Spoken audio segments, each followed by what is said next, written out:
En 48 heures, une région réputée immobile a changé de visage, comme si l'on avait retourné la carte du Sahel.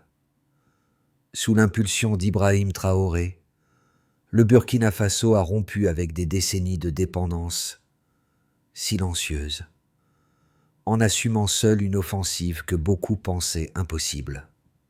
Comment un Sahel épuisé, surveillé par le monde entier, a-t-il pu reprendre l'initiative aussi vite et presque sans appui extérieur, au point de surprendre ses alliés comme ses adversaires? Derrière ces 72 heures décisives se cache un basculement plus profond que ne le montrent les communiqués officiels et les chiffres brièvement cités. La promesse de ces 48 heures fulgurantes tient en une idée simple: transformer une victoire tactique en souveraineté durable pour l'ensemble du Sahel. Le bénéfice annoncé, stabilité autonome régionale, repose sur la capacité des pays sahéliens à maintenir l'élan obtenu sans glisser dans la fragmentation habituelle. Si l'offensive a surpris par sa rapidité, le véritable enjeu se situe après: réussir à convertir une coordination militaire inédite en institutions capables d'agir vite, localement, sans attendre des arbitrages extérieurs. Les risques sont réels.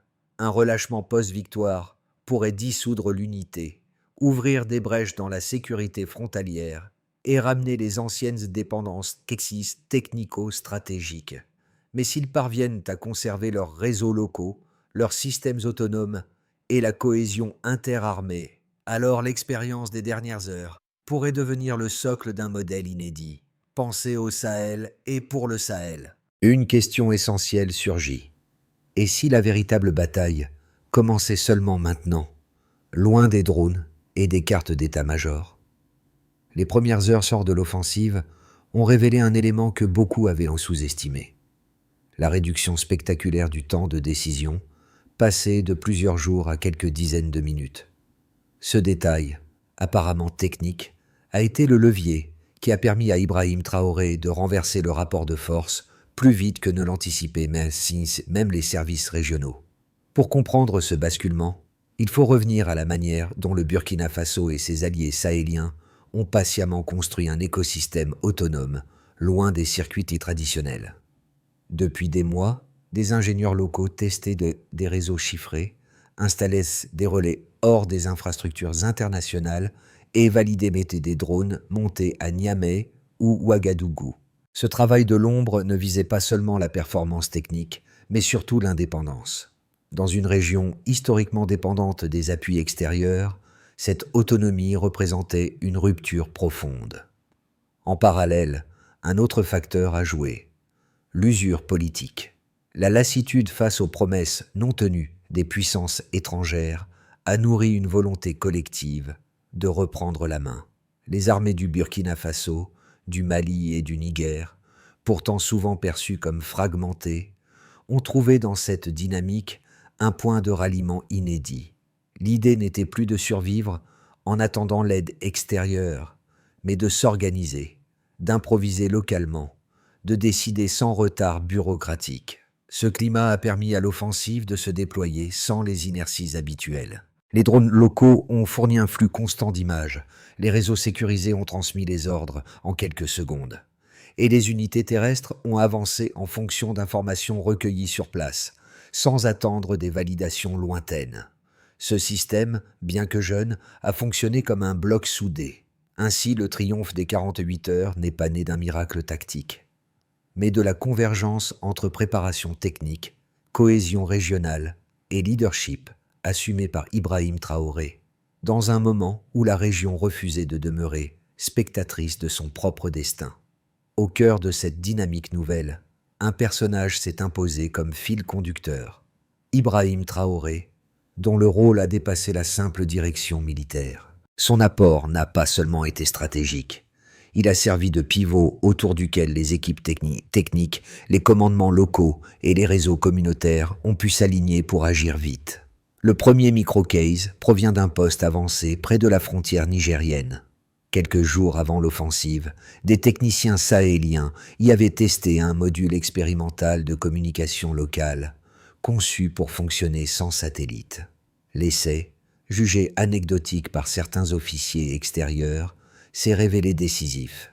Lorsque les premiers signaux ennemis ont été détectés, ce module a transmis les données en quelques secondes, permettant à l'unité voisine d'ajuster sa position avant même que la chaîne hiérarchique traditionnelle ne s'enclenche. Ce gain de temps, minuscule en apparence, a évité une percée ennemie. Le second microcase se déroule à Wahiguya, où une équipe réduite, composée de jeunes ingénieurs formés localement, avait construit un prototype rudimentaire de cartographie numérique. Sans prétention, leur outil associé données visuelles, des drones maliens et repères faux, fournis par des patrouilles burkinabés. Lorsque l'offensive s'est déclenchée, ce système improvisé a permis d'anticiper les mouvements ennemis sur des zones frontalières complexes, évitant ainsi des pertes humaines et empêchant l'ennemi de se replier efficacement. Ces deux exemples montrent comment des initiatives modestes, mais locales, ont produit un effet disproportionné dès les premières heures. Ibrahim Traoré n'a pas créé ces outils. Il a donné l'impulsion et l'espace politique nécessaires pour qu'ils existent et soient utilisés sans frein extérieur. Cela mène naturellement à une conclusion. L'autonomie locale produit des victoires concrètes. Tout commence à 4h30, lorsqu'un flux inhabituel de signaux est intercepté près d'un couloir sahélien connu pour abriter des groupes armés mobiles. Les opérateurs locaux confirment une anomalie en moins de 2 minutes.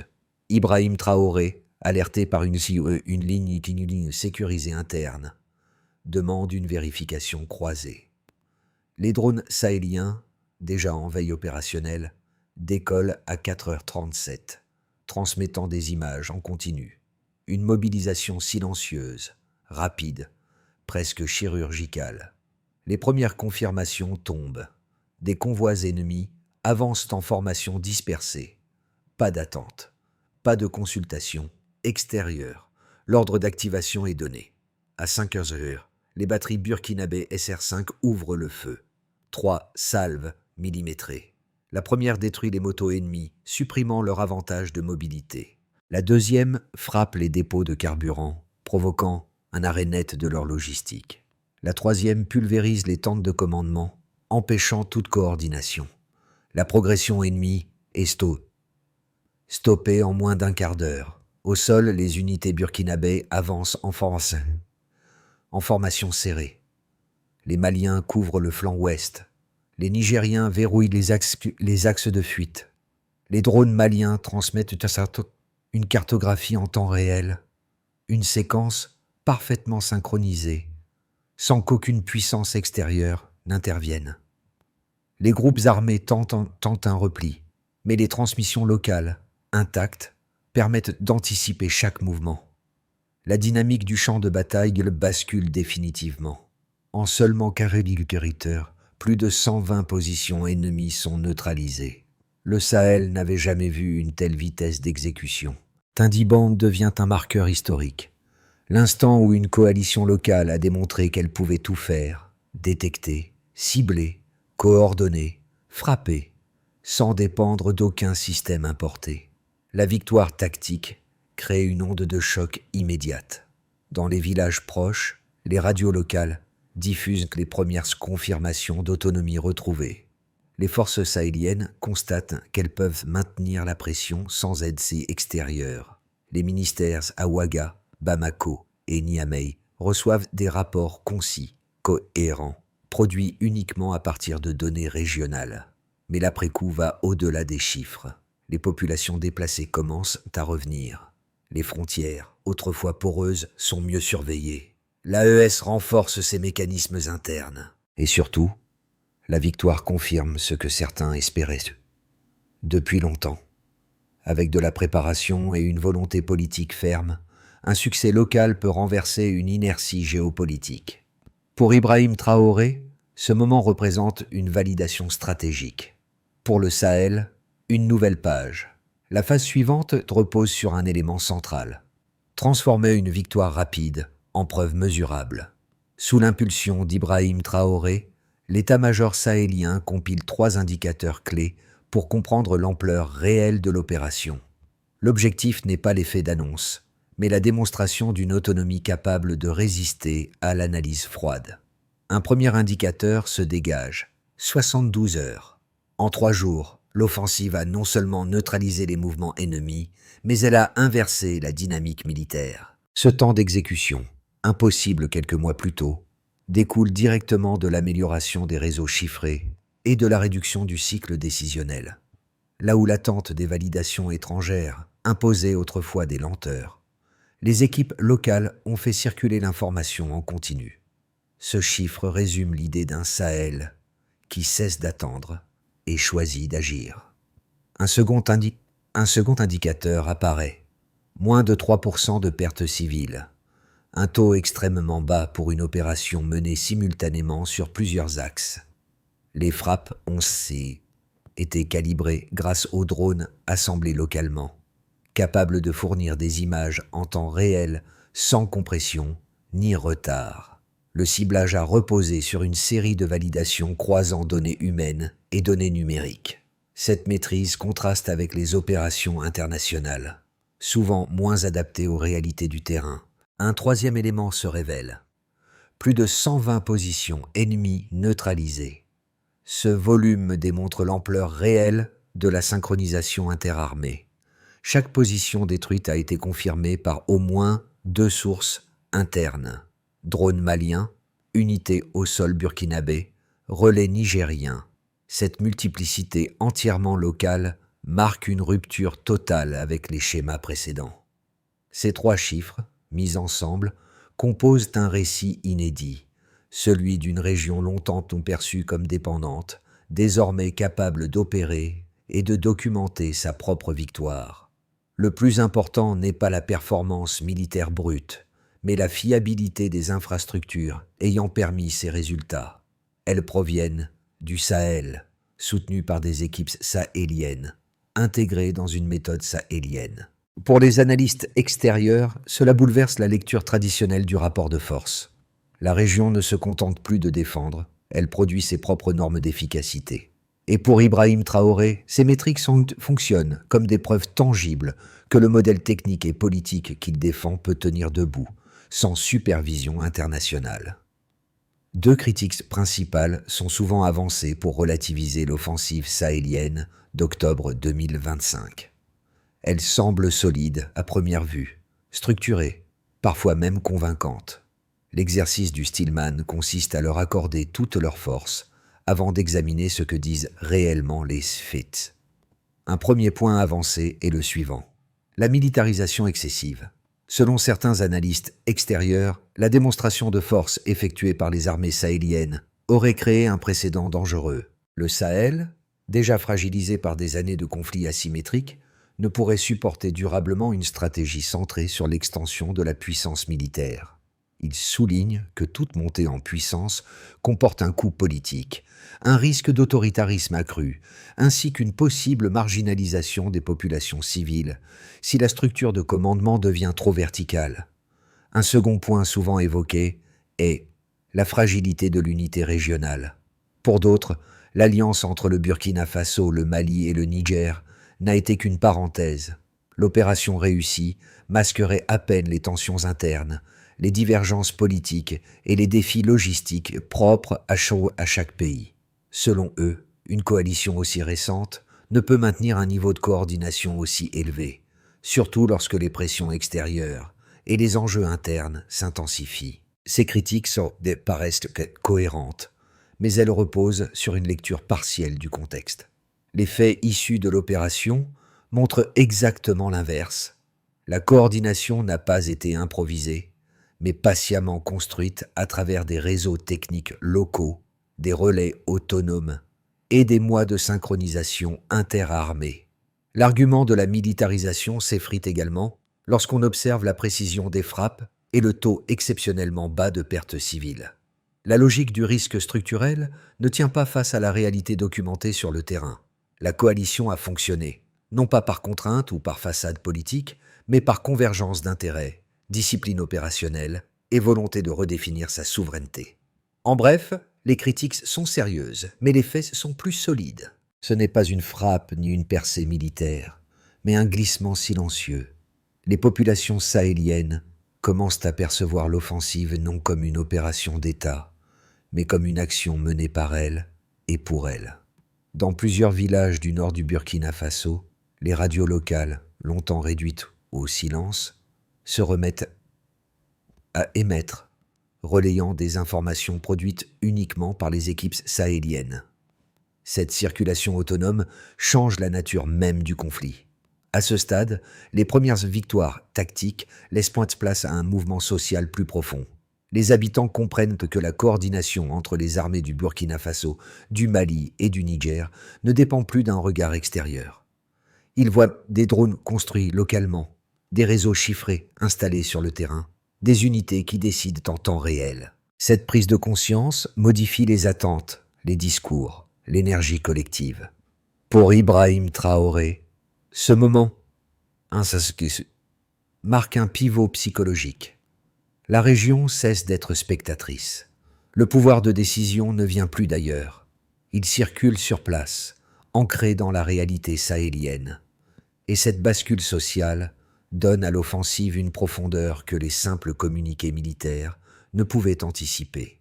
Les premières conséquences de l'offensive de Tindiban dépassent largement le cadre militaire. Elles se répartissent en 4 dimensions majeures: politique, NN, économique, DN, social, ND, et régionale, KV. Chacune révélant comment une victoire tactique peut remodeler un espace entier lorsque les leviers sont locaux et cohérents. Ibrahim Traoré apparaît dans ces dynamiques non comme une figure isolée, mais comme un point de convergence. Sur le plan politique, il apparaît que la réorganisation politique est immédiate. Les ministères de Ouagadougou, Bamako et Niamey récupèrent des marges de manœuvre longtemps captées par des acteurs extérieurs. L'AES restructure ses chaînes de décision, établissant des comités d'analyse rapides fondés uniquement sur des données internes. Cette autonomie politique ouvre une nouvelle. Les priorités régionales ne sont plus filtrées par des agendas externes. Les États sahéliens développent leur propre protocole de sécurité, leur calendrier et leurs critères d'intervention. Cette convergence institutionnelle renforce la légitimité des autorités locales et solidifie les fondations de la souveraineté défendue par Ibrahim Traoré. Sur le plan économique, on observe que l'impact économique se manifeste dès la stabilisation des zones frontalières. Les marchés ruraux, auparavant paralysés par l'insécurité, rouvrent progressivement.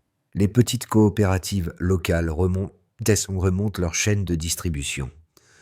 L'affaiblissement des groupes armés facilite le transport des céréales, du bétail et des produits artisanaux. Parallèlement, un mouvement inattendu apparaît: la montée de start-up sahéliennes spécialisées dans les drones, la surveillance numérique et la logistique mobile. Ces initiatives, inspirées directement par l'autonomie technique démontrée durant l'offensive, proposent donc des solutions locales adaptées aux contraintes réalistes du terrain. Une économie circulaire, encore fragile, commence à émerger, alignée avec la vision d'un Sahel autosuffisant. Sur le plan social, il ressort que, les effets se révèlent presque instantanément.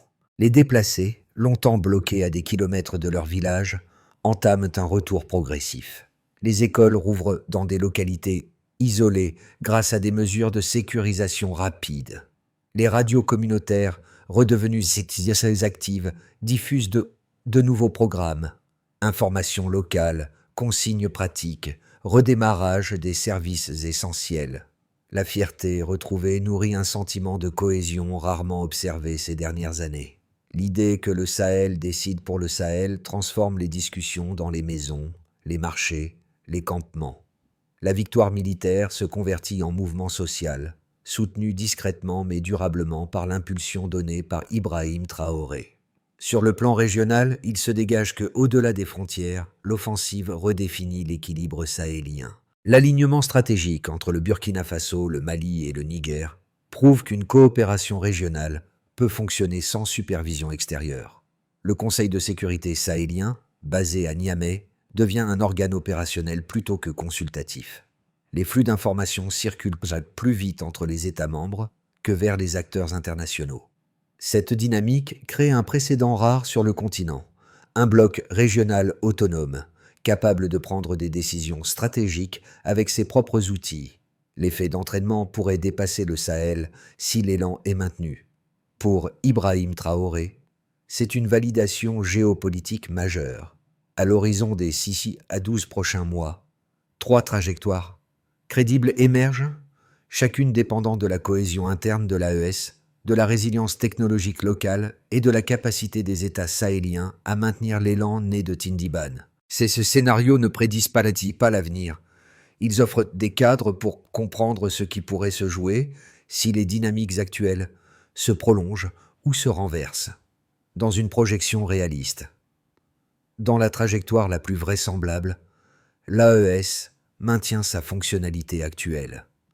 Les armées du Burkina Faso, du Mali et du Niger poursuivent leurs patrouilles conjointes dans les zones frontalières en utilisant les mêmes réseaux locaux et systèmes chiffrés instaurés durant l'offensive.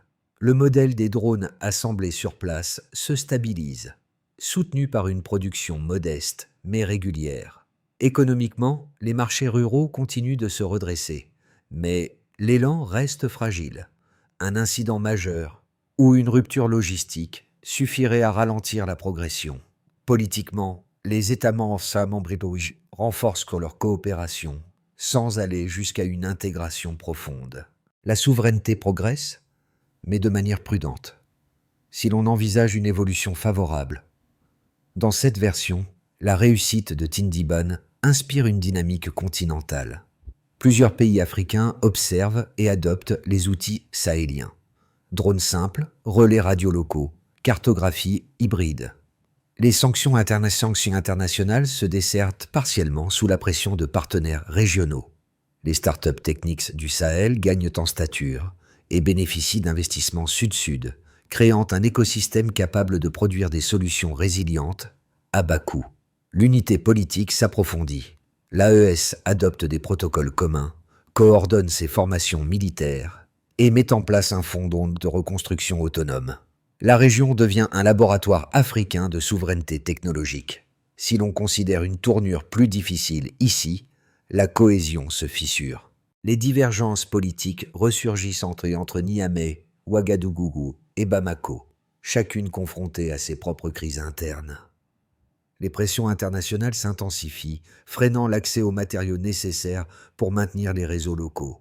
Sans entretien cohérent, les outils techniques se dégradent, les drones tombent en panne et les transmissions perdent en fiabilité. L'élan de Tindiban devient un souvenir utilisé pour justifier des discours politiques sans effet concret. La région retombe dans des cycles d'instabilité intermittente, affaiblissant la souveraineté durement acquise. Au lieu de chercher le bon scénario, il est plus utile d'évaluer ce qui renforce ou affaiblit l'autonomie locale. La clé réside dans la capacité à institutionnaliser les avancées sans dépendre d'élan ponctuels. Les répercussions de Tindiban ne se jouent pas seulement dans les états-majors ou les communiqués militaires. Elles touchent directement 3 grandes catégories de public, chacun affecté différemment, chacun cherchant sa place dans une région en transformation accélérée. L'objectif ici n'est pas de convaincre, mais de donner à chaque groupe des repères concrets pour comprendre le moment qu'il traverse. Pour ceux qui vivent dans les villages du nord du Burkina Faso, la première conséquence est un retour progressif de la normalité. Les routes redevenues praticables, les petits marchés qui ouvrent à nouveau, les déplacements possibles sans escorte, autant de signes d'un quotidien qui reprend forme. Les radios communautaires, longtemps silencieuses, diffusent désormais des informations locales plutôt que des alertes d'urgence. Pour ces familles à l'ouest, l'offensive représente moins une victoire militaire qu'un souffle d'espoir presque tactile. À Ouagadougou, Bamako ou Niamey, une génération connectée voit dans Tindiban la preuve qu'une technologie conçue localement peut rivaliser avec les standards extérieurs. Les ateliers de drones improvisés attirant de nouveaux volontaires. Les écoles techniques réorganisent leurs programmes pour intégrer cybersécurité, cartographie numérique et communication chiffrée. Le sentiment dominant n'est pas l'exaltation guerrière, mais la fierté de voir émerger un écosystème technologique sahélien crédible, né d'un contexte extrêmement contraint. Installée en Europe, au Maghreb ou en Amérique du Nord, la diaspora suit l'évolution du Sahel avec une attention renouvelée. Pour beaucoup, Tindiban marque la première fois où un événement régional n'est pas raconté à travers un prisme extérieur.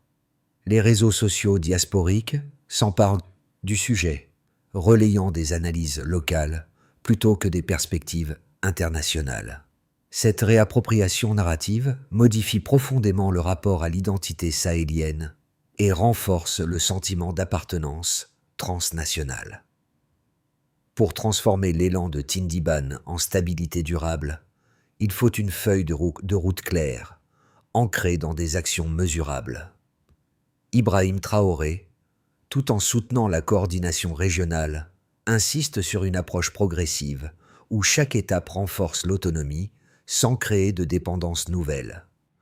Le plan proposé s'articule autour de 4 axes opérationnels, chacun associé à un responsable, un horizon temporel et un indicateur de réussite.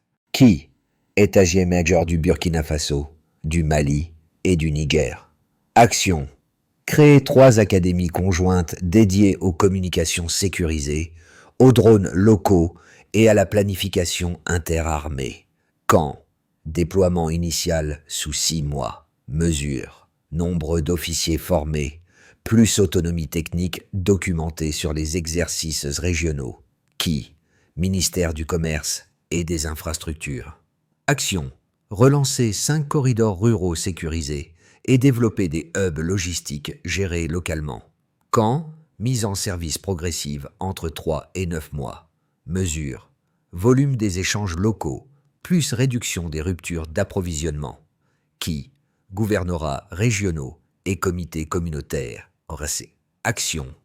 Mettre en place des programmes de retour encadrés avec réhabilitation des écoles, dispensaires et radios locales. Quand? Démarrage immédiat, consolidation à 12 mois. Mesure. Taux de retour des déplacés, plus réouverture des services publics essentiels. Qui? Conseil permanent de l'AES. Action.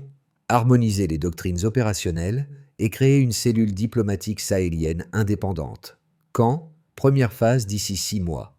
Mesure. Rapidité des décisions, plus cohérence des réponses. Séquence régionale. Au crépuscule de l'offensive, une image revient comme un fil discret, reliant l'ensemble du parcours.